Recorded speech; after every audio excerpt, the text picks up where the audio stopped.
le module, j'essaye de l'insérer avant le départ dans le premier stage, de façon à ce qu'ils aient vraiment cette notion d'aide à la personne. La réalité virtuelle les aide vraiment à percevoir l'intérieur du domicile avec un module ou avec l'autre. Et du coup, ça leur permet quand même d'avoir quand même des bonnes bases avant le premier stage.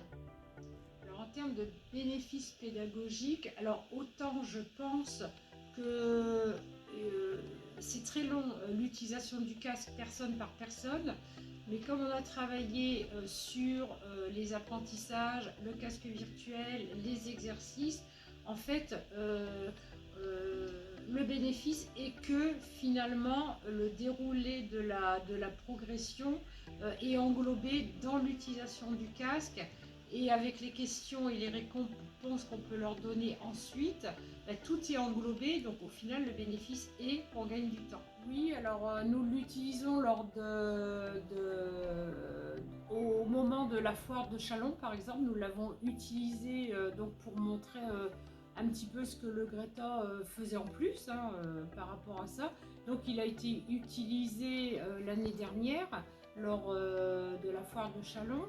Et donc là, ça s'adresse à tout public, vraiment très très jeune, des professeurs, des femmes au foyer, enfin voilà, ça peut être utilisé par tout le monde, tous les gens qui passent et qui ont envie d'essayer.